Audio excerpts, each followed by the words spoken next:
So, I'm very pleased to see you today, and for us is a big luck that we have possibility for this conversation. For this legend of perfumery, I will not avoid to say it, and it's very fashion story.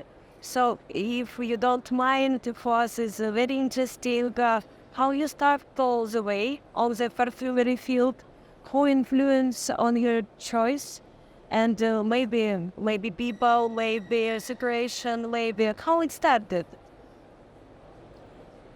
How I started? By accident. I started in fast-moving consumer goods, big company. I was an assistant to an assistant on a shampoo brand. And to keep sales up, every now and then you put in a new perfume into the shampoo. Yes. What struck me, though, is that often people would say, "You've improved the product." Also, we just put a new scent. And what I think was the first time that I became curious about perfume. But I remember in 1975, Feminist, one of the great houses that create the perfumes, invited me to Geneva. They had a workshop that I attended. They had a guide called the Bouquet de la Parfumerie. Oh, it was complicated.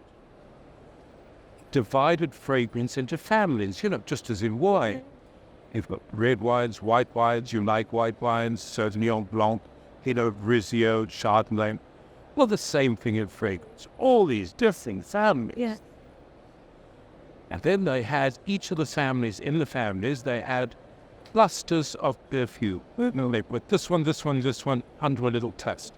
I remember one cluster was called Green, Woody, Animalic Floral Alcohol. Now, you know that spell is Chanel number 19. I did.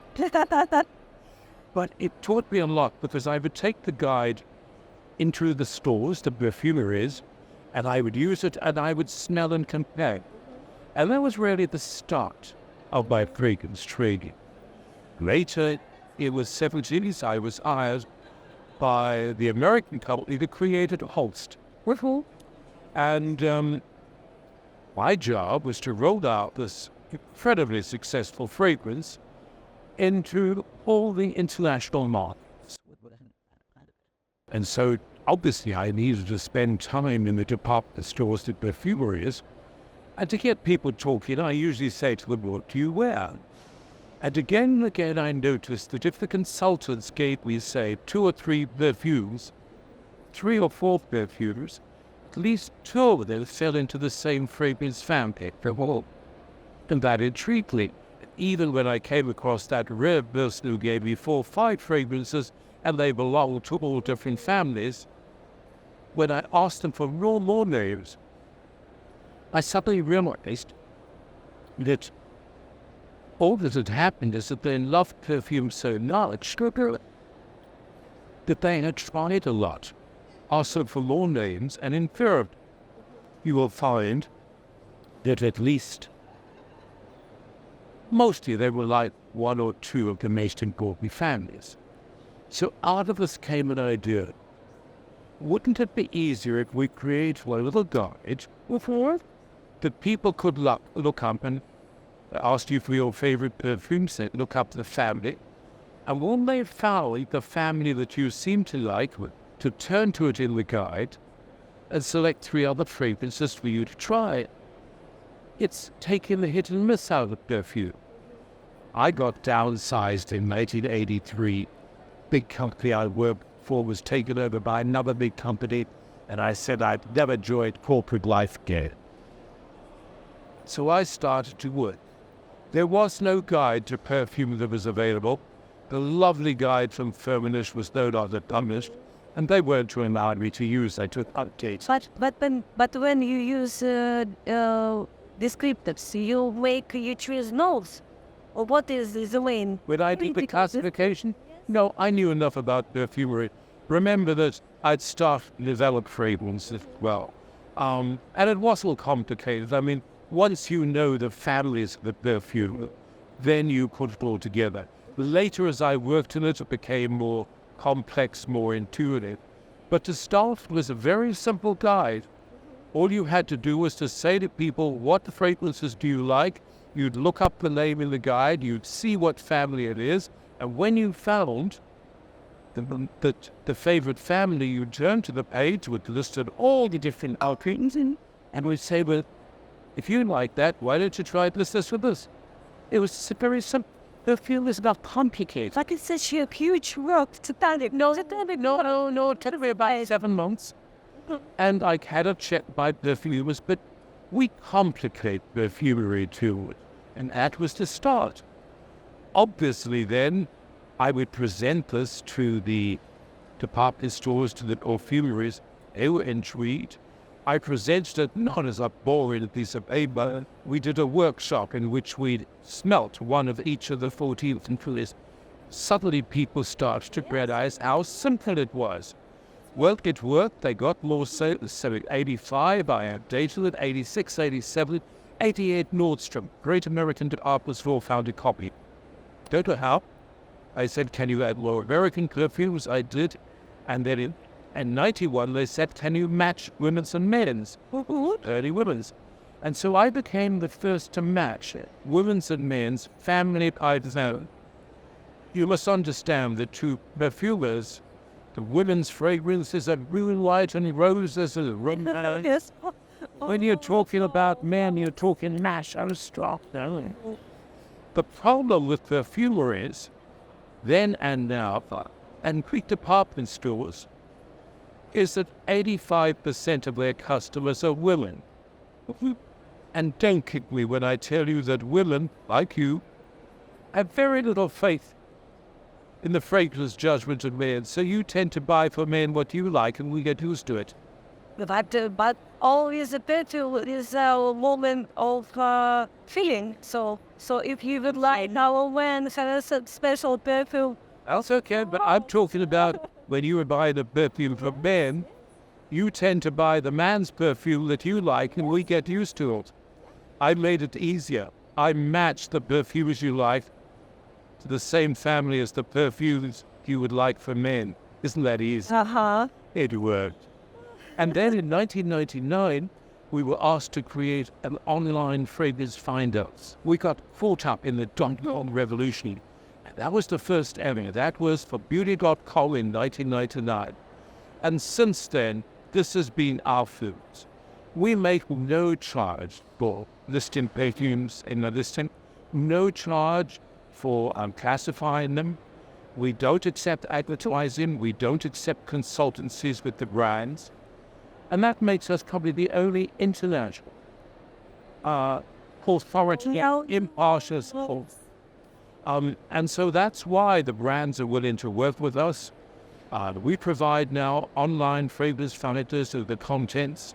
So, for example, in France, Marionneau in 8 countries, Nossi Bay Sephora, in those countries, Issy Paris, Douglas out of Germany. We do it for Natina out of Poland, Yips out of Scandinavia, Boots and Perfume Shop in the United Kingdom, Dufry and Duty Free, Macy's and Ultra in the United States. And that's our speciality. Our job is to make it easier for you to find fragrances that you get to enjoy. But in your life, do you use your own system for selection? No. I personally like citrus notes. And so I love Eau Sauvage by Dior, 1966, was the first one I tried. I love Jo Malone's, for example, lime, basil, and mandarin. It's a twist on that. Do I like Eau Sauvage Extreme as much? No, it's too much. It's okay. And I like woody scents. Well, no, I like those very much. One favorite that I had was Bois d'Adrienne by Annick Dutan. It's citrus and woody, and I loved it. But they discontinued it. But maybe we can ask somebody to repeat this limited fragrance and to rebrand it. I've asked Annick Dutan, but it's now part of a big company. We also, I think all the famous fragrance houses can, if they have even one drop of your favorite perfume, I think it would be a great pleasure to to do the same. No, that would In Russia, absolutely. In Russia, absolutely, we can do for you. And next time we will bring you the glass of why? because it was created by Isabel Doyen and Camille Couture, and that would be insulting to them. No. But it always, sometimes it's something special. It's necessary to continue. Because we always think about the fragrance profile with our olfactive remembering that it is the shortest way from the senses to the feeling. I like that. Yes, you keep about story, about your first love, about, I don't know, feeling passion, about everything. And when I look at you, you are absolutely passionate. You're not in your job, in your work which you are doing. It's something incredible because it's the biggest happiness and luck in the life when we can find something that we can be proud of our work we have done. We can continue when the people around. It's very useful when you do something for people which make it life more easier, more happy, and that's exactly what you are doing. And we're really happy of your work.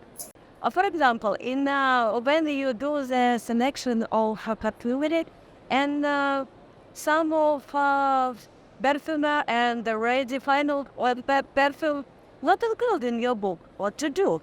How to be inside of your... We no longer publish the book. There are too many fragrances. I'd love to. We tried smaller versions. We tried, for example, a version... Follow up, then you... Well, we had a version which was just the fragrances of 2020 and 2021.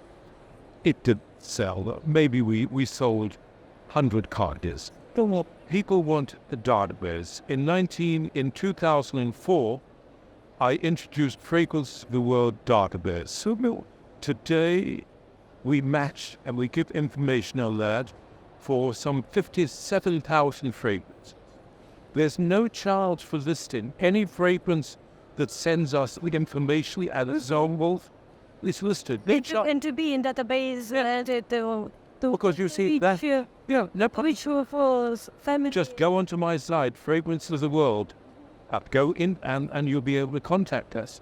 We get samples all the time because you see this is the information that the retailers lead, and we supply that. So it's very important for the perfumer and the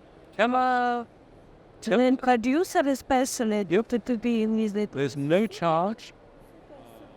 I mean, we're pretty definite about what we want. We want a sample.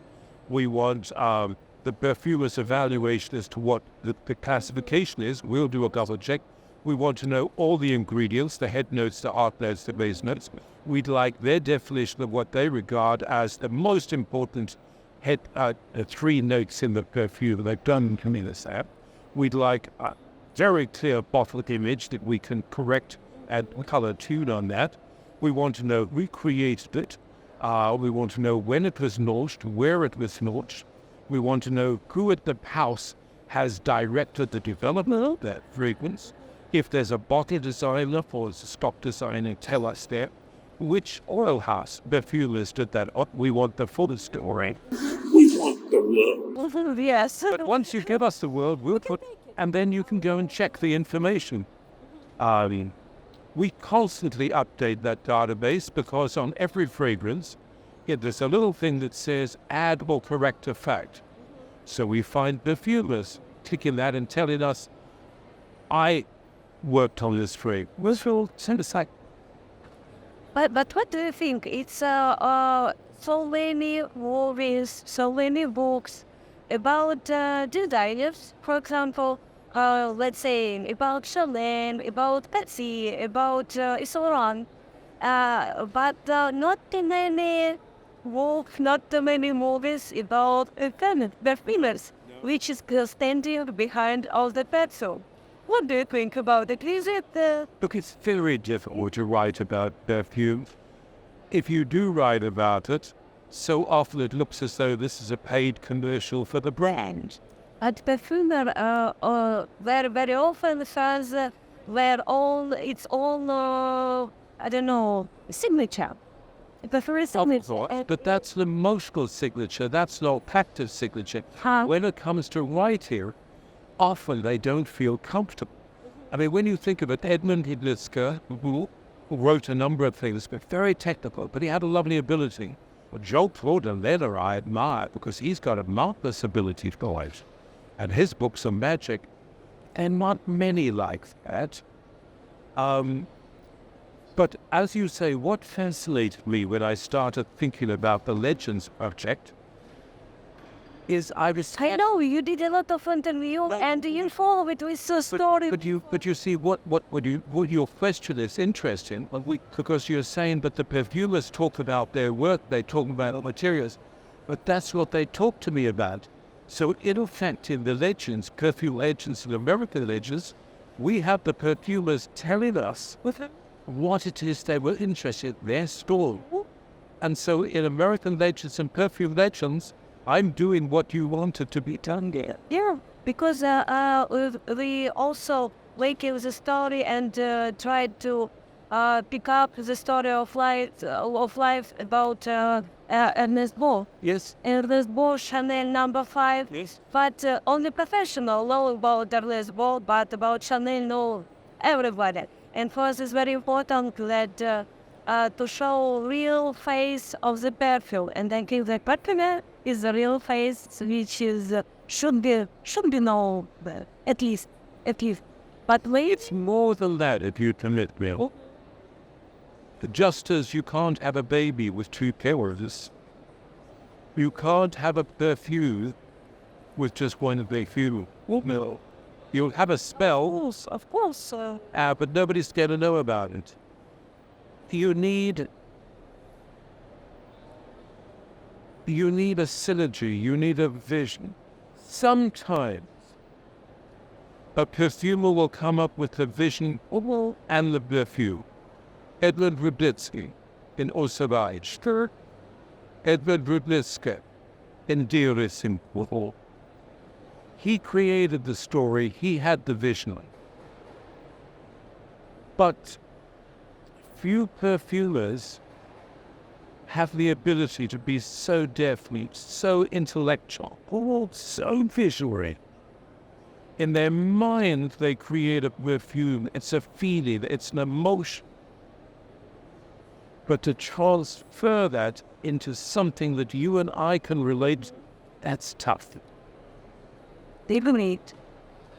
It's a big combination about creation and about popularization. Let's say to make the perfume popular. That's why in Perfume Legends, for each of the legends, you have the inspiration, the background, how the idea came about.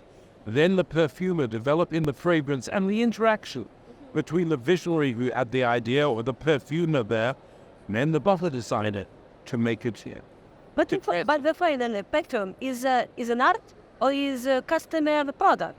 What is it? Because we think that perfume is what? Is art or customer product, just product for consumption. Okay, 2 aspects. Number 1, perfume can be business, commerce. Make a smell, go sell it for as much as you can. Is that art? Forget it, that's not art. For me, perfume is liquid emotion. But emotion is art. Yes. That's why the art. That's why the role between perfume and art is so close. But bear in mind, art is not pure. Art needs to be sold. Art needs galleries. And there's a lot of money down there. But art is for forever. Person is limited in time. No.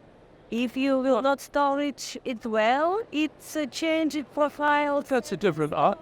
No, that's a different art. No, music is limited in time. No. Yes, it is, until it's re-recorded, you hear it again. I can remake the perfume, you see. You can remake the perfume, so it's a continuous living. Because when we talk about art and thinking about art, sometimes we're thinking about music about visual effect. And in this, you think that if people can smell it, can feel it, we think that it's also art. And now a lot of art projects which combine and visual and some feeling and smell also. And for us, it's very interesting combination when you can feel not in just clear way, when you can feel in 3D, 5D, emotional senses, we can around all of these types. And we think it should be was more a long art way, let's say, in the I think you minimize perfume. You want to add dimensions which are lovely and extra, and I think that's lovely. But the purity of perfume is the purity of art. You have here a scent which is different. It is new. It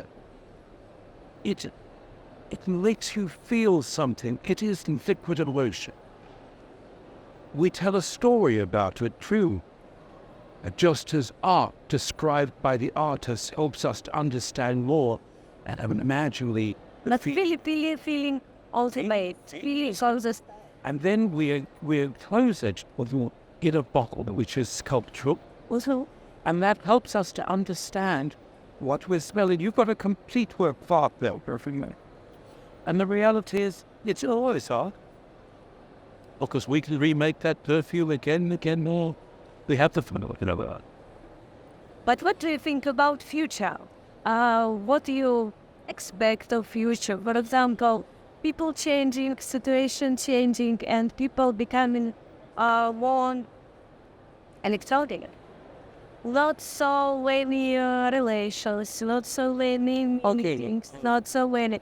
For whom perfumers should create their perfume in the future?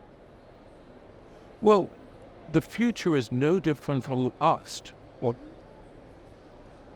Until the late 1880s, the perfumers were trying to recreate nature, the scent of a garb. It was only with the development of the first synthetic notes, the linen from the sand, the tonka beads which gave to coumarin, that we start to see the impact of some of the incredible synthetic, some of the incredible notes that nature had created. And then if you and I could pull apart jasmine, we would find that nature has created a chemical storehouse of over 800 chemicals, each of which has got a different smell. Now, is that any less than the scented jasmine? No, it's just another note. It's like a giant piano. I do this note here. Does that mean that when I do this, that's not a different? No, it's just another note. So we started with synthetic notes that we've taken from nature. Now we find in technology, chemistry, that we've been able to create molecules that have a marvelous scent. For example, isoisopar in Austin in 1975. I mean, this is a note so ethereal that you can hardly smell it. But sometimes you smell somebody and you can't imagine the beauty of it. It's so great. It smells like an airy, lightly amberous, fine seeding it. And it's velvety, and it makes every flower that you've working with kind of lovely salt water. Now, in the future, we're going to find new molecules, and we're going to be able to use it. Some will come perhaps from digital formulation, but it's still a smell. If you want to tell me that the future perfume means that I go, boom, and I get a sound, is that a perfume? I'll say, well, it's not my perfume. I like talking to you with this. Wow. So I have so many questions. I know. You're going to have to ask it in another interview.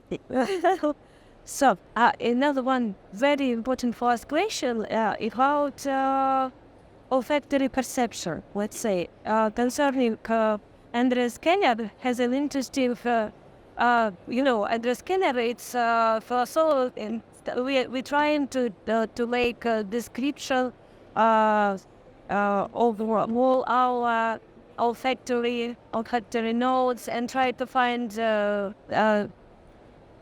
we'll try to find the system, the model, create the model where it can describe all the smell the right way. So we have a description for the for some for color. We have description of smell. But we don't have really final description of the our olfactive perfumery. So we're trying to describe it just by words, but words always not enough. We don't have enough words and language to find our to show our customers what is it exactly. So what do you think? Is it will be found in the future some system which will be not based on just our standard descriptors which we are trying to use now? What do you think? I think you're trying to complicate something that's very simple. So we should be I mean, let's accept that each of us smells differently. Let's accept that perfume is emotional. Let's accept that our sense of smell is emotional. To try to come up with a common descriptor, I'm not sure. The one thing I know for certain, though, is that if I ask 100 people for the names of their favorite perfumes, I bet you that at least 95 I'll be able to tell them which is their favorite fragrance found. For me, the key descriptor is to try to find out your favorite scent. Now that's easy. If you go onto a site like Parfum and you put in your fragrance family, it'll tell you, if you put in your favorite perfume, it will tell you what fragrance family that is. You put in the next one, it'll tell you that fragrance family. Keep putting them in and see which family is your favorite. Once you know that, but our life, Rob, our feeling is changing and our not that much. Not the word. No, because you can still do it. If you look at Parfum and put in, for example, the perfumes you remember using when you were a teenager, and you can see what happens now. And I think you're going to find they're going to be fruity celebrity fragrances, that kind of stuff. Then you remember, most people fall in love with their first real fragrance in their 20s. And then as they develop, if they're lucky enough, maybe in their late 20s, early 30s, they discover another great fragrance in their life. Those are the ones to put in. So those change over life, but funnily enough, not as much as you think. But maybe you have some perfumers about which you can tell that they are very famous and very important for you. So for you, from perfumers, people who is the most maybe most interested, or do you have special perfumer which can enjoy of their creation? It's like info. totally. It's like you have favorite composers, for example. Yeah. So I have Tell us. perfumers that I loved. I mean, Guy Robert, he was a great perfumer who in 1960 created Madame Rechasse, one of the legends of French perfumery. And then in 1961 created Calèche, the first Hermès fragrance. He created many of the Gucci fragrances. He did a Dioresos for the estate for Dior, for the same. I first met him in the late 80s, and he was the man who so helped me on the introductions to people to talk to on perfume in America lectures. He became my mentor, very close friend for the last 12 years, the consulting technical consultant for my reference, Mr. Rudnitsko, genius from out the scope of others. I would have to say, think for example of Sophia Blossom, the Master of the Rose, Eternity, Adi. Just wanted to ask it, what about woman? What about woman? What about Germaine Cillier, that genius who created Bondy in 1944, Fracas in 1948? Oh, difficult woman perfumers, so difficult that they gave her an office quite separate. Why? Well, she didn't like that she would just throw something in your face there. Or, for example, Josephine Catapano, over. And the American perfumer who created Fiji, Pilamarsh, and Estee Lauder's Houston, and remember that great fragrance and that. But colors at Medellin, for example, I speak about in my new book. What about Bernard Schott, the master perfumer? We followed Ernest Schiff. I could go on and on. Yes. It's like asking me who's my favorite composer. I could give some to, but not really. But remember that these are friends. I'm not gonna tell you this is my favorite friend. Yes, and why I'm asking it, because one distinct person to ask, and what is your favorite perfume? What is your maybe person who inspire you for something? I'd have to say Guy Robert. Oh. Guy was my mentor. He was so good. I mean, I bunked him for so much information and he never got tired. He was my mentor, very close friend, and I still miss him. He's buried in the Robert vault in the English cemetery. Oh, you can. Whenever I go there, I go to speak to him. Well, that's very good. We always need us to have, each of us should have mentor. And otherwise, it's your ways more difficult, maybe more not so fast like it can be. So we should have such people on our way. So it's not so bad. You're quite. So, role of natural ingredients versus synthetic ingredients. What is how it's involved in modern perfume? Are you really asking me whether naturals are better than synthetics? No. Are you really interested? No. Okay, well, here's the truth. But it's very interesting because sometimes people would like to have naturals, and it's marketing position that thing. But when the perfume started to create, it's very difficult to continue with study. Although My answer is very simple. For me, a great fragrance has a heart of the finest naturals, built around a skeleton of innovative synthetics. Mm-hmm. The synthetics are just another innovative fragrance note. The naturals are beautiful, but a natural perfume, just naturals, lacks depth and lacks difference.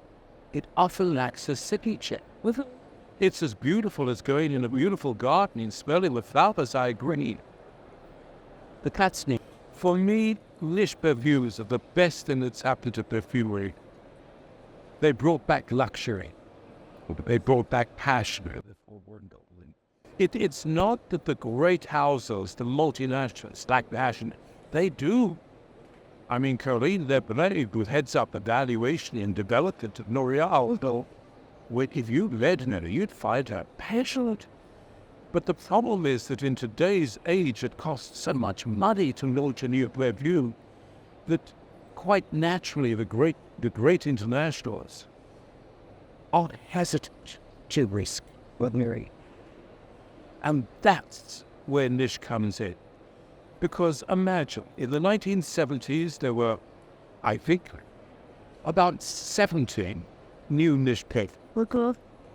In the 1980s, it went up to about 300. In the 1990s, it went over 800. In the first decade of the new century, about 8,000. And then in the second one, exploded. Oh, Yeah, thousands. All of those. Some are good, some are poor. Almost all are created with passion, created some by people who know what they're talking about, a lot by people who are not looking at. But it's like a nursery school.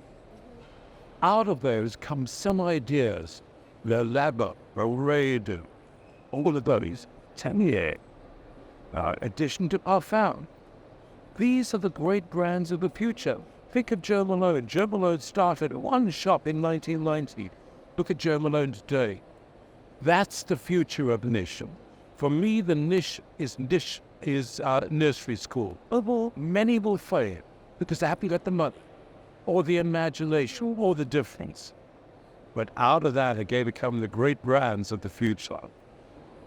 But maybe you can give advice to perfumers to how to make something something special, something incredible, right new, how to be in your, not just perfume in your database. No, how to get inside of your legendary masterpiece fragrance. How to make it? Because she'd like everything from me on levels. Well, yes, I'm willing to do it if I get paid $1 million for that advice. Okay, guys, no, you'll do it. How you can tell them it's got to be passionate, okay. But do they know what passionate means? I don't know. You can tell them it's got to be different, okay. But they haven't got any money. That's difficult. But the one advice I always offer, and just offer, it's up to them, is create a boutique. Well, I don't mind where you put the boutique. It doesn't have to be in an expensive area. It can be way beyond. It's a concept boutique. If you look at all the great brands, Frederick Moll, we look at Laredo, we look at Le Labo, each boutique expresses the concept of feeling. You see, it takes the idea behind the perfume and makes it real. And so the first step for me is to create a boutique. Let me see what you imagine. The fragrances can come out of that, because the fragrances are meant to be part of what this gestalting is. Does that make sense?